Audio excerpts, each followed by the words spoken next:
Vamos a volver a 1 Timoteo.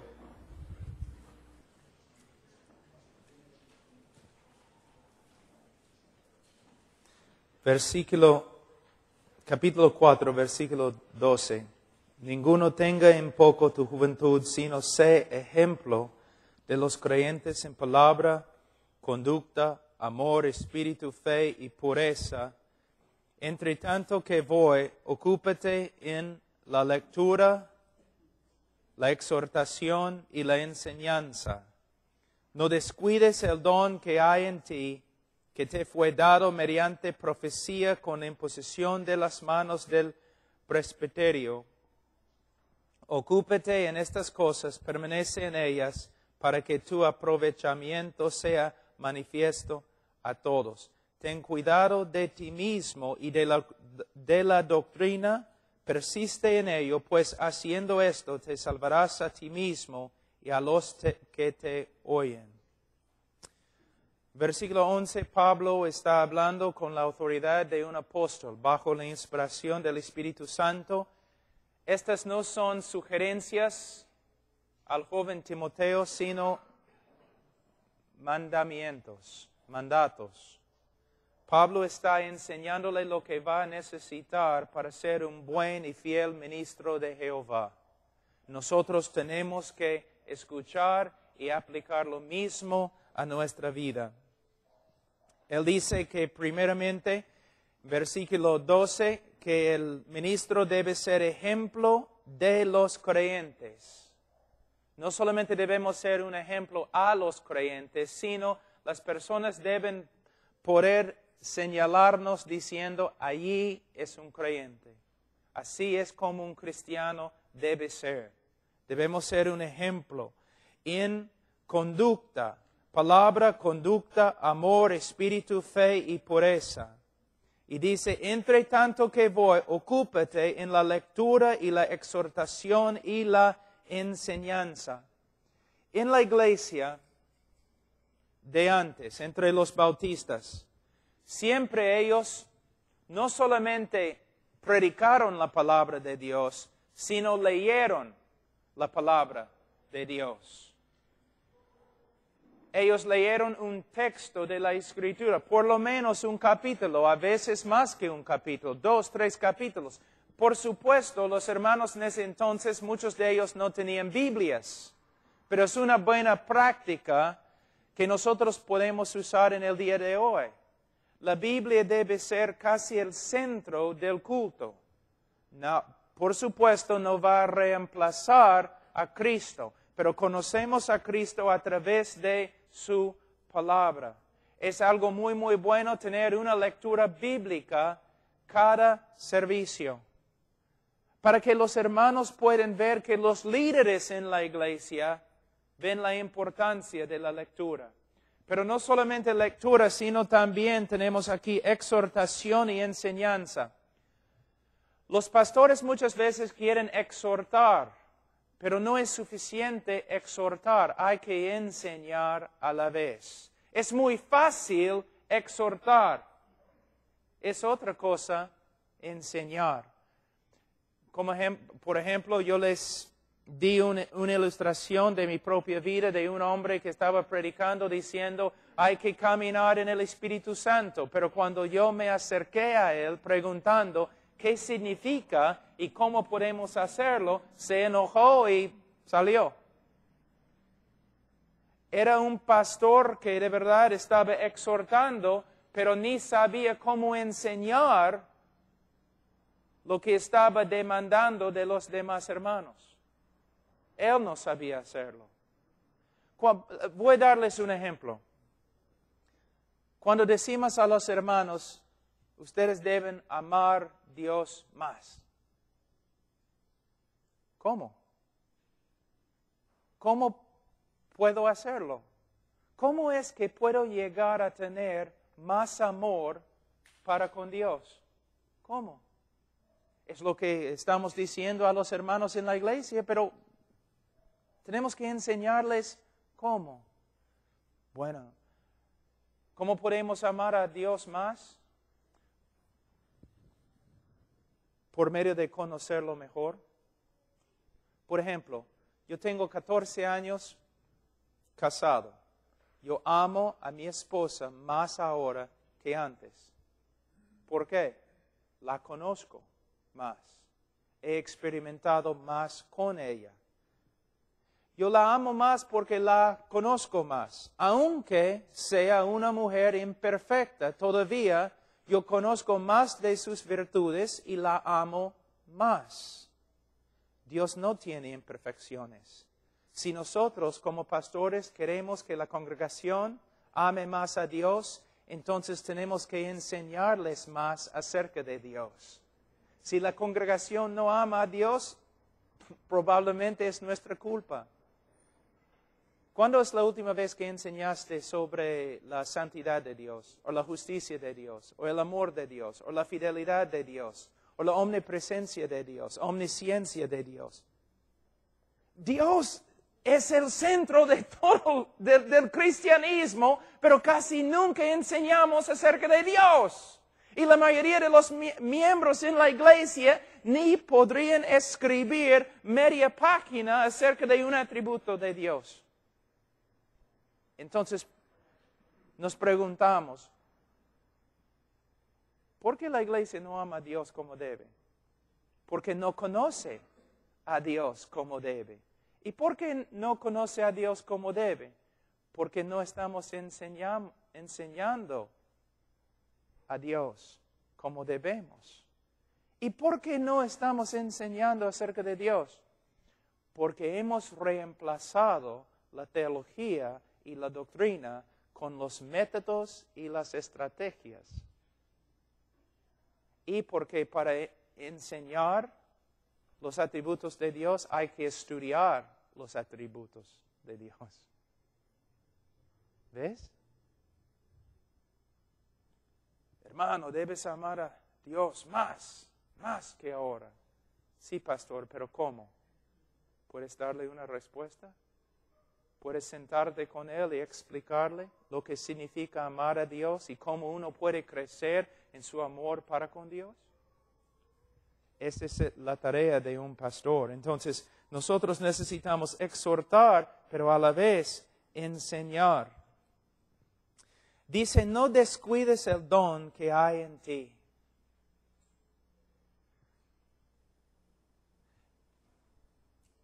Esto tiene dos significados.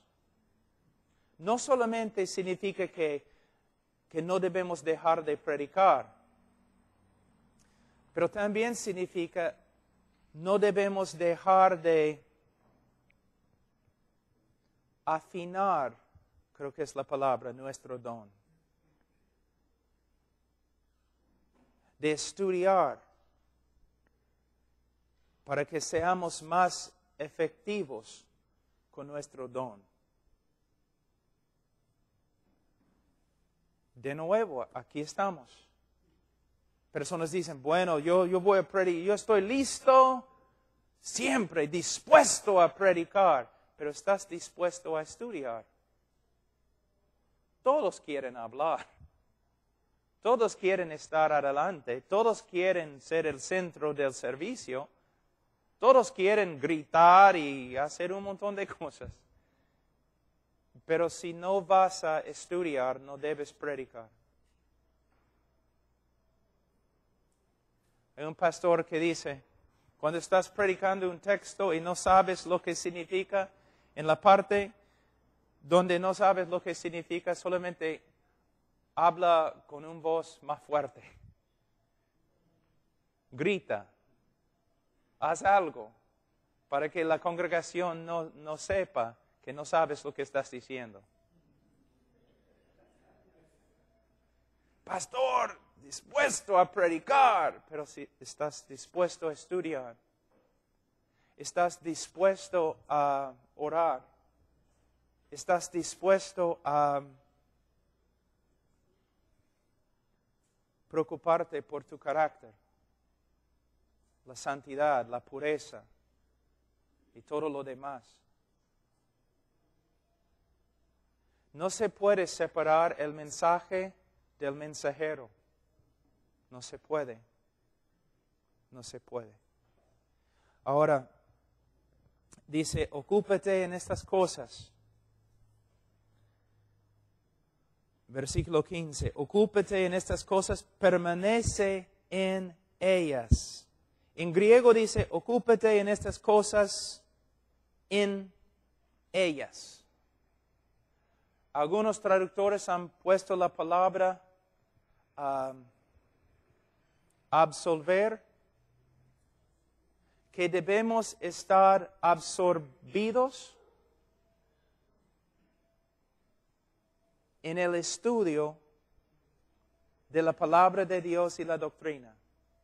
Mira, vamos a decir que tengo una mesa aquí y hay agua acá.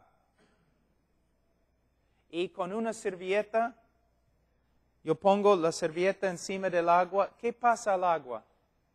Se absorbe, ¿no?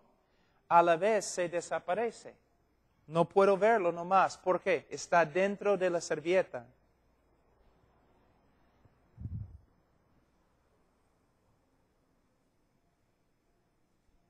¿Dónde está Pastor Pablo? No lo veo. ¿Dónde está? Se ha desaparecido. ¿Dónde está? Está absorbido en sus estudios.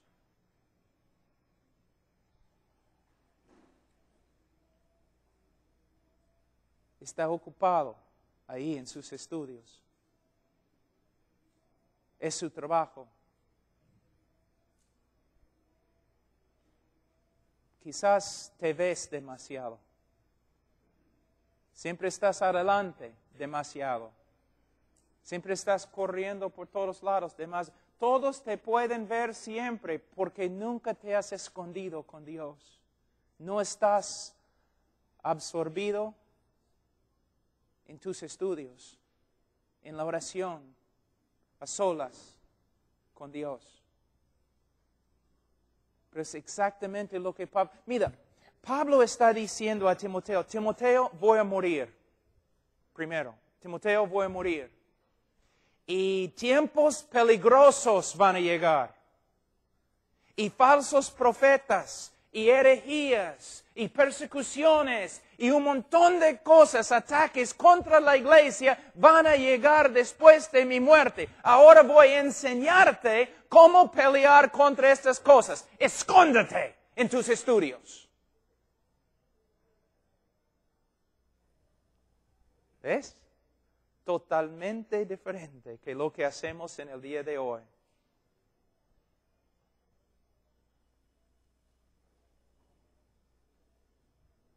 Decimos un montón de cosas, pero con toda la letra, todas las palabras que usamos, hay mucho valor. ¿Qué hacemos? ¿Qué logramos? Hermanos, estamos buscando una obra sólida, no un montón de ruido, luces, bulla, cosas así. No, una obra sólida, con un pastor sólido, fiel, conocedor de la palabra de Dios. Familias sólidas, hombres amando a su esposa, siendo líderes en su hogar, discipulando a sus hijos. Pero ¿cómo podemos hacer eso cuando ni los pastores lo hacen? Familias que llegan a la iglesia sólidas, restauradas, completas.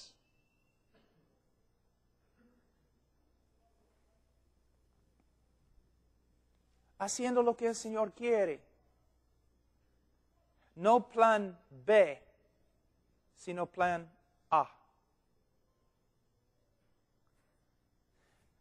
Varias personas se han acercado a mí y han dicho, Pablo, ¿puedes enseñarme algo acerca de grupo de jóvenes? Yo he dicho, no puedo. ¿Por qué? Porque no son bíblicos. Me gusta decir cosas así para asustar a todos.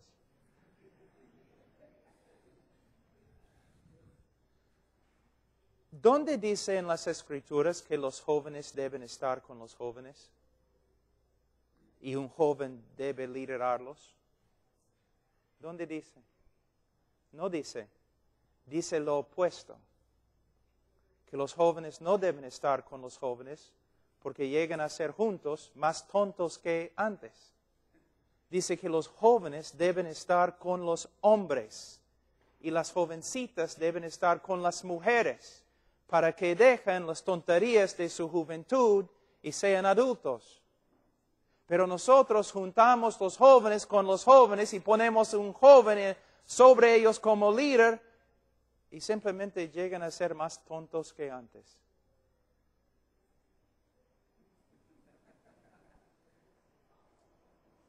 La Biblia dice que un jovencito debe estar ahí con un hombre. Y un hombre debe invertir su vida en el joven para que sea hombre. Pero nosotros juntamos los jóvenes y ¿qué hacen? Se portan como jóvenes. Es adolescencia. Eso no existe en la Biblia. Es una cosa creada por los psicólogos. Nada más. No es bíblico. No existe. Es un invento contemporáneo. Es solamente una cosa. Mire, estoy diciendo un montón de cosas para sacudirles. Piensen. Ay, tenemos que tener una escuela dominical para enseñar a los niños. Pero la Biblia dice los padres deben enseñar a los niños. Y aunque vas a pasar mucho tiempo tratando de crear una escuela dominical, no pases casi nada en la iglesia, nunca en la iglesia enseñas a los padres para que asumen su responsabilidad. ¿Ves? Plan B. No plan A. Siempre. ¿Debemos tener grupos de jóvenes? Sí. ¿Debemos tener escuela dominical? Sí, pero bíblicamente. Bíblicamente. Para tener una iglesia bíblica, pero tienes que tener hombres bíblicos. Y para tener hombres bíblicos, tienes que enseñarles la Biblia. Que significa que necesitas un pastor bíblico.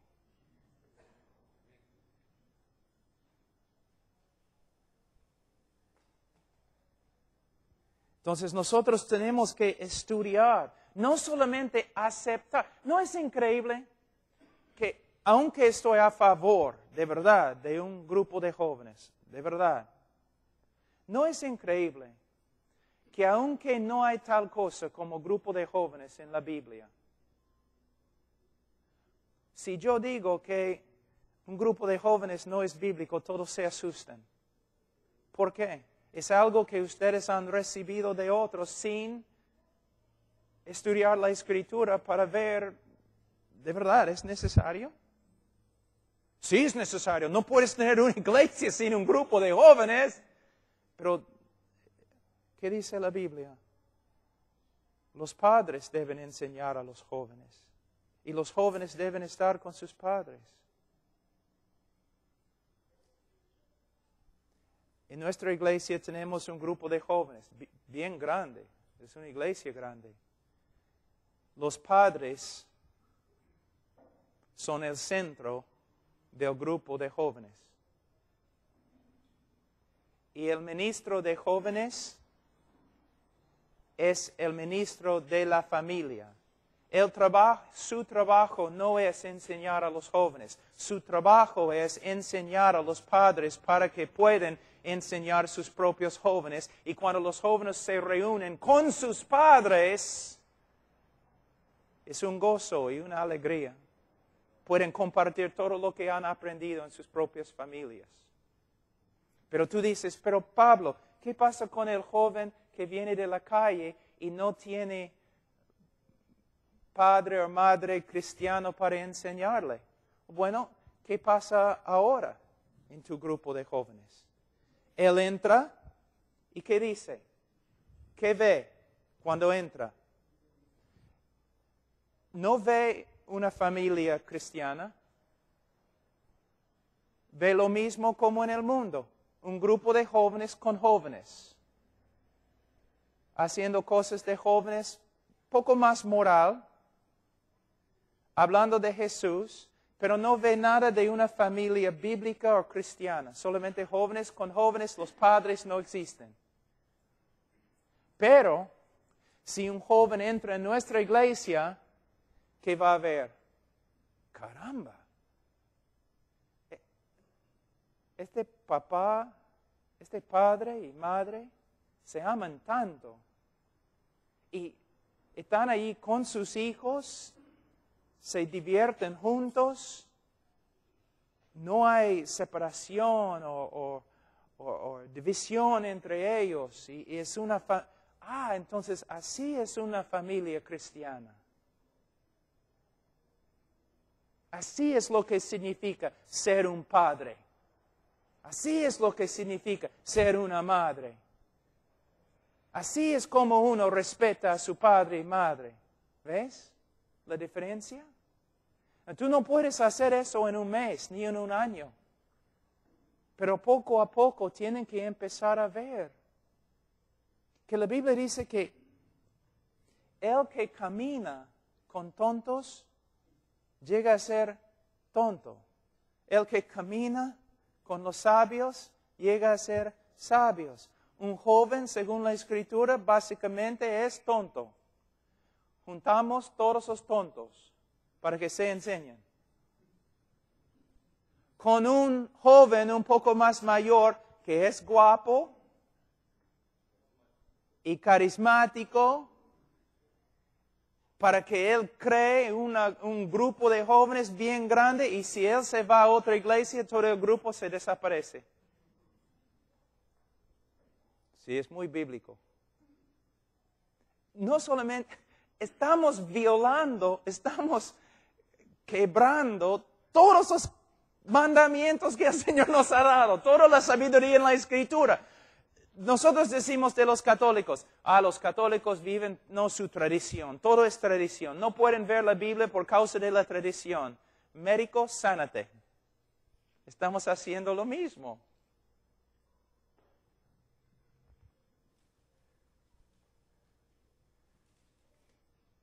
Una de las razones, hermano, es la psicología. Ha hecho más daño a la iglesia que casi cualquier otra cosa. Solamente un ratito voy a enseñarles algo acerca de la psicología. Básicamente, los tres hombres que han influenciado la iglesia más como psicólogos son Freud, que era aborrecedor del cristianismo, Rogers, que era aborrecedor del cristianismo, y Skinner, que era aborrecedor del cristianismo. ¿No es interesante que en el día de hoy tenemos que tener psicología en la iglesia? Cuando la psicología proviene de tres hombres que públicamente declararon guerra contra el cristianismo. Pero ahora nosotros decimos, no, mira, toda verdad es verdad de Dios. Entonces tenemos que usar la verdad de las Escrituras y la verdad de los psicólogos. ¿No es cierto? Es lo que dicen. Pero hay varios problemas. Primeramente, estás diciendo que la Biblia no es suficiente. Es lo que estás diciendo. Cuando uses toda tu psicología, estás diciendo que el hombre contemporáneo es demasiado complejo y nosotros no podemos curar sus problemas con la Biblia. Es lo que estás diciendo. Cuando la psicología entra, es exactamente lo que estás diciendo. Segundo, vas a usar la verdad de los psicólogos, pero hay un problema. En el estudio de la lógica, hay una regla que se llama la ley de no contradicción. Soy psicólogo. Tengo Freud, Rogers y Skinner. Tengo todos los libros de Freud, todos los libros de Rogers, todos los libros de Skinner. Entonces, voy a decir que soy psicólogo cristiano. tal cosa no existe, pero vamos a usar esa palabra. Tú vienes a mí. Ahora, mi trabajo es darte la verdad. ¿Cuál de las cuatro fuentes voy a usar?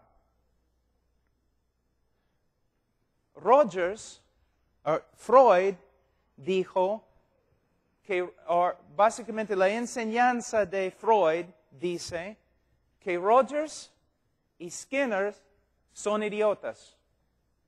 Sí, Freud está totalmente en desacuerdo con Rogers y Skinner. Rogers dice básicamente que Freud y Skinner son idiotas. Skinner dice que Rogers y Freud y Rogers, las tres están totalmente en desacuerdo el uno con el otro. Y lo que los tres dicen está totalmente en desacuerdo con la Escritura. Entonces, ¿cómo voy a usar la verdad de ellos cuando ni ellos pueden determinar cuál es la verdad de ellos? Y si yo digo, bueno, entonces yo voy a escoger la verdad de Freud y yo voy a escoger la verdad de Rogers y yo voy a escoger la verdad de Skinner, entonces yo soy la autoridad ahora. Lo que tienes que entender es que los tres hombres que han influenciado la iglesia, los tres aborrecieron la iglesia, aborrecieron cristianismo y declararon guerra contra cristianismo. ¿Y ahora vas a usar casi todo lo que ellos dicen para ayudar a los hombres? Y también, solamente en los Estados Unidos, hay 300 diferentes interpretaciones entre los psicólogos de lo que es el hombre. Entonces, ¿cómo vamos a usar lo que ellos dicen? Hasta una revista muy popular en Estados Unidos, secular, dijo una vez, psicología o brujería. ¿Por qué? Aunque se dice ciencia social, el problema no es ciencia, porque sus teorías no se basan en hechos, sino en opiniones y filosofías y teorías. Y la psicología, las teorías mayores de psicología cambian casi cada 3 años. ¿Voy a usar psicología? No. Voy a usar la Escritura. Nada más. Nada más. De la psicología han venido muchas de las maldades que están en la iglesia han venido de la psicología. Psicología cristiana. Si ustedes pueden encontrar los libros, yo puedo recomendar cualquier libro de J. Adams. J. Adams. A-D-A-M-S.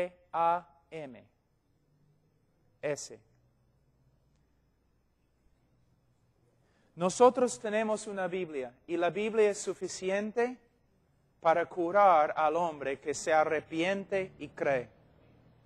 El hombre solo tiene un problema, es el pecado.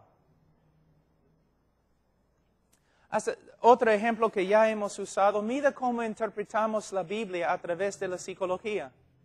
Cristo dice que tenemos que amar a nuestro prójimo como a nosotros mismos. Y nosotros, por medio de la psicología, era una idea de Rogers y Skinner que uno no puede amar a otro a menos que primero se ame a sí mismo. Entonces eso es lo que nosotros ahora usamos las palabras de Jesús, pero no es lo que Jesús está diciendo. Jesús está diciendo básicamente, tú ya te amas y te amas demasiado. Y si quieres saber el estándar que debes usar, por favor, ama a tu prójimo como ya te amas a ti mismo. El hombre que comete suicidio no es porque tiene bajo autoestima. Él tiene una estima bien alta. Él se estima a sí mismo más que a todos, más que a Dios. Él dice, Dios, no te voy a escuchar, yo voy a matarme, aunque tú dices que no. Yo me estimo y estimo mi opinión más que tuya. Yo estimo a mí más que a mi esposa, porque cuando muero ella va a sufrir tanto, pero yo me estimo a mí más que a ella. Y yo estimo a mí más que a mis hijos que van a sufrir. Yo me estimo más que a mis amigos que van a sufrir. El problema del pecador no es una baja autoestima. El problema del pecador es que tiene una alta autoestima. Y necesita arrepentirse. Muchos de ustedes están pensando, ese Pablo está lleno de rencor y odio y odia a todo el mundo. Pero hermanos, nada de eso existió en cristianismo. Todas esas cosas que estamos enseñando en el día de hoy, muchas de esas cosas no son de la Biblia.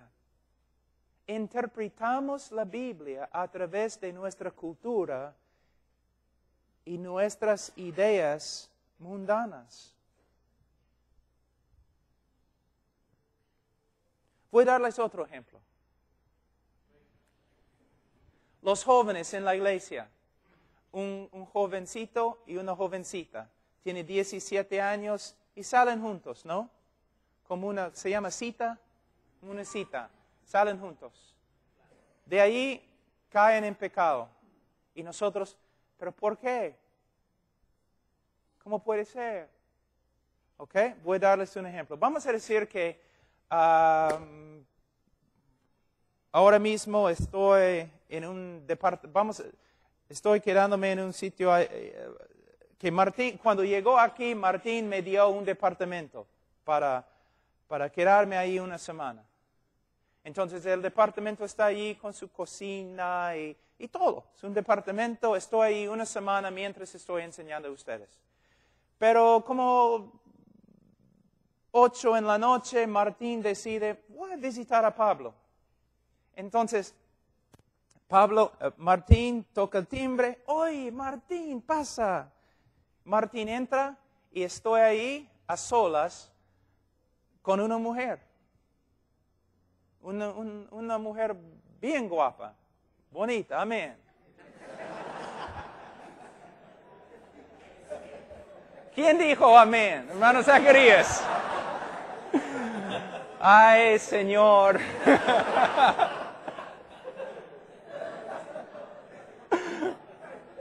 Por lo menos es transparente. Entonces, oye, Martín, pasa. Y Martín entra. Martín.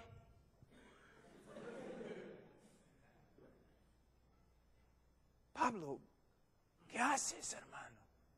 Estamos haciendo galletas. ¿Quieres una galleta? Pablo, ¿qué haces? Pablo, ¿cómo puedes hacer? Pero no estoy haciendo nada. Mira, estamos haciendo galletas. Y él sale conmigo, Pablo, mira, vamos a tener que cancelar la conferencia. Y también voy a tener que hablar con la iglesia. Pablo, lo que has hecho es horrible. Pero hermano, no hicimos nada, solamente estamos Pablo, mira, no me importa lo que hayas hecho. Estás en un cuarto a solas con una mujer, es tan peligroso. ¿Cómo puedes hacer una cosa tan peligrosa? Mira, un ratito. Yo tengo 45 años. No quiero una mujer. Yo quiero dormir nomás, estoy cansado. Yo tengo 45 años. Tengo una esposa. Si cometo adulterio, voy a perder a mi esposa quizás. Voy a perder a mis hijos y por lo menos destruir a mis hijos. También toda la misión va a sufrir. Quizás muchos misioneros no van a recibir apoyo nomás. va a haber un montón de problemas en 17 diferentes países.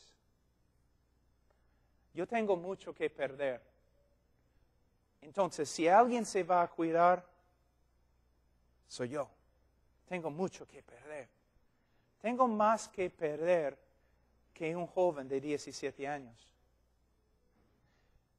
Tú dices que es una locura que yo esté a solas con una mujer. Pero tú dices que está bien si dos jovencitos de 17 años salen juntos una cita. Está bien. ¿Alguien puede ver un problema? Si es peligroso para mí estar a solas con una mujer, cuanto más es peligrosísimo dos jovencitos saliendo una cita. Hay una manera bíblica de arreglar la situación, pero es otra conferencia. Pero pueden ver lo que estoy diciendo. Muchas veces hacemos cosas que no son bíblicas y después, ¿por qué todo salió mal? ¿Por qué todo salió mal?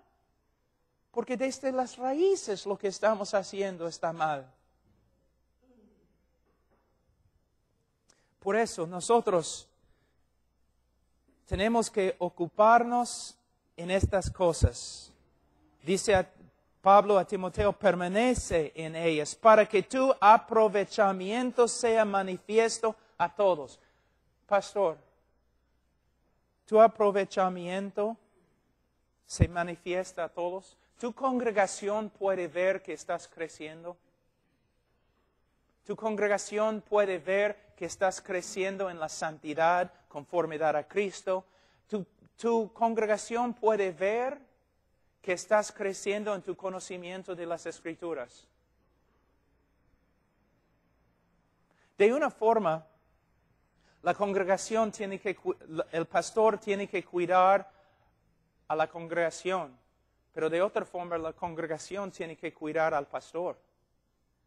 Y cuando la congregación ve que el pastor no está creciendo en conocimiento, santidad, la congregación debe hablar. Pastor, ¿qué está pasando? ¿Estás estudiando? Una cosa muy importante, si quieres de verdad ser un hombre de Dios, si quieres de verdad, destruye tu televisor. Debes destruir tu televisor o venderlo a un mormón. Hermanos, ¿cómo vas a ser santo cuando mires la basura que está ahí en el televisor? No puedes. El famoso Leonard Ravenhill, una vez, él sabía que yo estaba pasando por algunas pruebas y él conocía a algunos de mis amigos y a mí también. Y él me envió un folleto. Decía, otros pueden, pero tú no puedes. El nombre del folleto. Y el folleto decía, mira, los mundanos pueden hacer todas estas cosas en el mundo. Ellos pueden. Son mundanos. Y aún hay algunos cristianos que creen que tienen libertad de hacer ciertas cosas. Pero si tú quieres ser hombre de Dios, lleno del Espíritu Santo, útil para la obra de Dios, tú no puedes.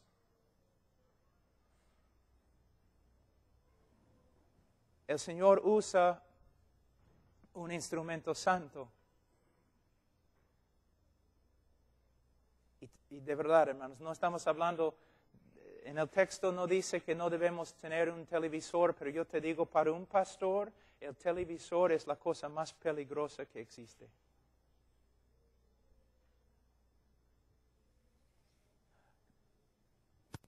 Tantas personas me dicen, quiero estar lleno del Espíritu Santo. Y la iglesia está orando para que el Espíritu Santo no obre entre nosotros. Pero después del culto todos regresan a la casa. y miren cosas que contristan al Espíritu Santo. Si tienes un televisor y puedes controlarte, está bien, pero ten cuidado, ten cuidado. Ten bastante cuidado. Dice, ten cuidado, versículo 16, de ti mismo y de la doctrina. Ten cuidado, preocúpate de ti mismo, por ti mismo. Hermanos, eso es lo que yo estaba diciendo. Creo que algunos, yo no me comuniqué bien. Hermanos, yo no dudo mi salvación. Pero, hermanos, sería arrogante y peligroso nunca examinar mi vida a la luz de la Escritura. Constantemente debo examinar mi vida. Debo comparar mis actos con lo que la Escritura dice. Él dice, mira el texto, ten cuidado de ti mismo y de la doctrina. ¿Tienes cuidado de tu doctrina? ¿O casi nunca estudias doctrina? ¿Sabe lo que? Y los de los seminarios tienen un problema así. Un seminarios son buenos. Si son bíblicos, son buenos. Pero tiene problemas. Todo lo bueno tiene problemas. Seminarios tienen un problema. Aquí es el problema. No puedes aprender, no puedes comprender la doctrina de la Trinidad con una clase, un semestre. No puedes entender cómo es la salvación, soteriología, creo en español. No puedes agarrar esto en un semestre, en un seminario. No puedes entender la creación en un semestre en el seminario. Si pases 4 años en el seminario, tú no tienes doctrina, tú has empezado a estudiar doctrina. Doctrina demanda toda la vida de un pastor, de un predicador. Pero la mayoría de los estudiantes que han salido del seminario, he salido del seminario, ya tengo mi doctrina, voy a ministrar. Un bebé, un niño, que solamente ha recibido enseñanzas de otras personas sin examinar las enseñanzas. Demora años examinar las enseñanzas. Un hombre que no se dedica a la doctrina no debe predicar. No debe, es peligroso. No solamente para la congregación, es peligroso para él. Hermanos, la diferencia. Por todo el mundo viajo y veo lo que ha pasado en los Estados Unidos, lo veo en todo el mundo. En los Estados Unidos, no, Estados Unidos, el predicador viene de los Estados Unidos. Estados Unidos es, más o menos es la iglesia, hay una reforma que está sucediendo, gloria a Dios. Pero básicamente es un montón de muchachos tratando de ser hombres de Dios. No estudian, no oran, no predican doctrina, pero tienen un montón de dinero, un montón de estrategias y un montón de programas.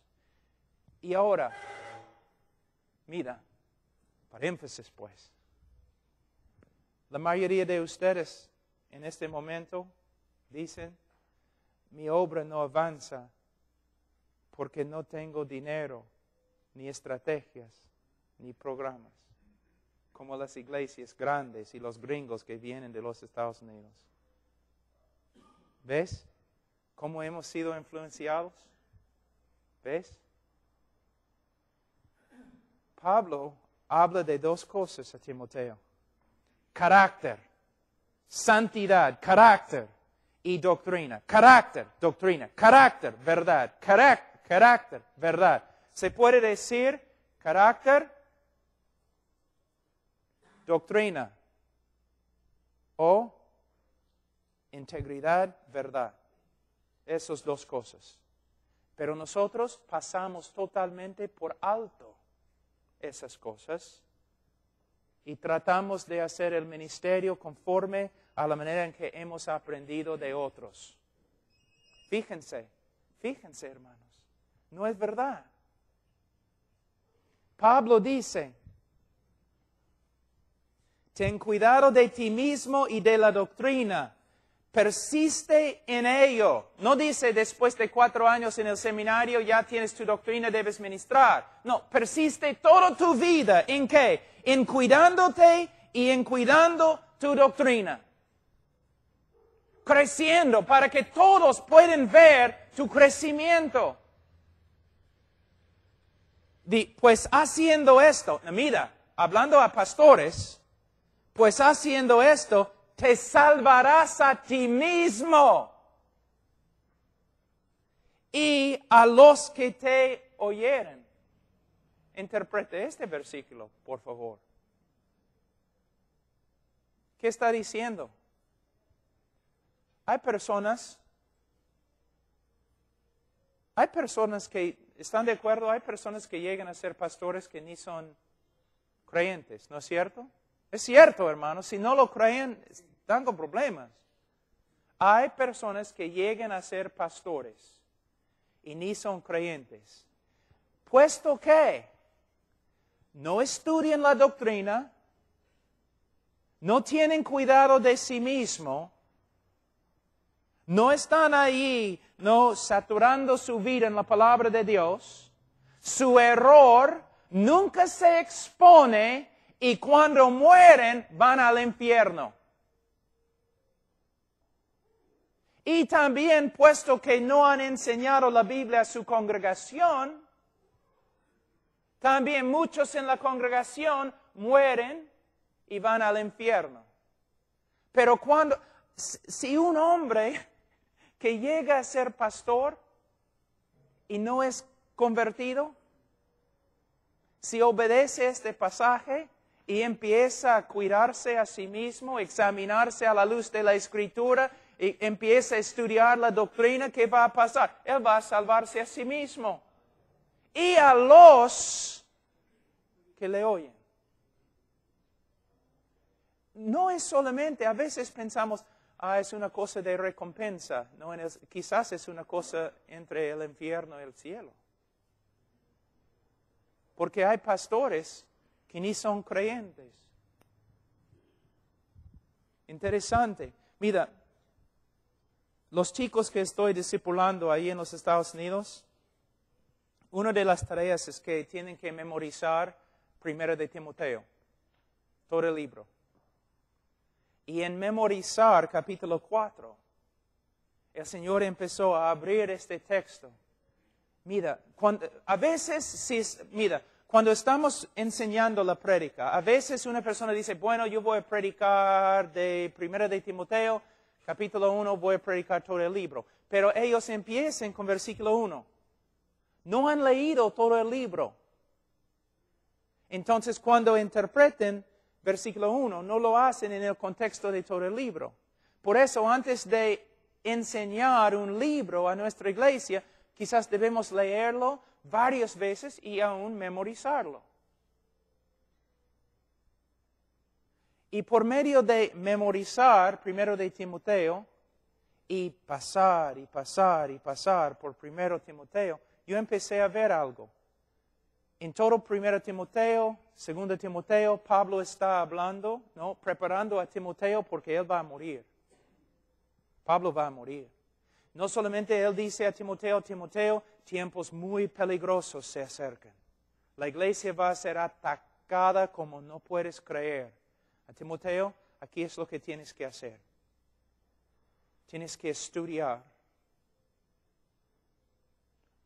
Tienes que tener cuidado de ti mismo, tu santidad, tu doctrina, lo que crees, lo que enseñas.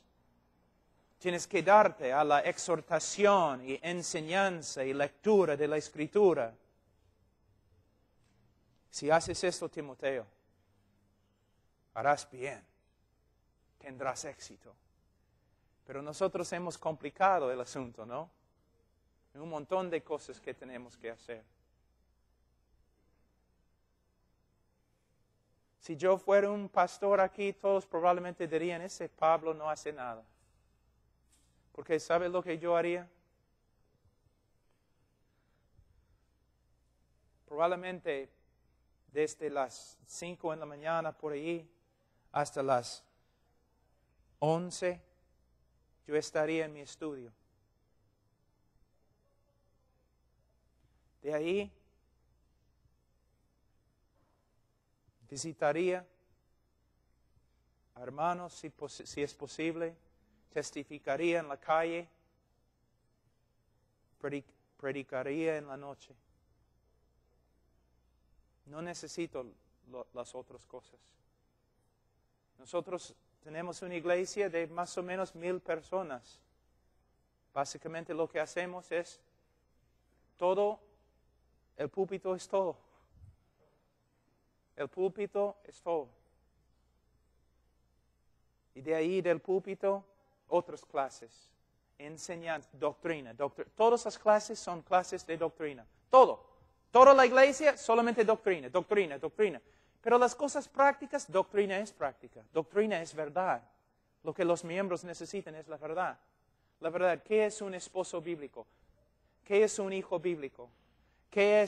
¿Cómo se puede gastar dinero bíblicamente? ¿Cómo se puede hacer eso bíblicamente? Todo tiene que ver bíblicamente. ¿Cómo se hace? Enseñando, enseñando, enseñando, enseñando, enseñando.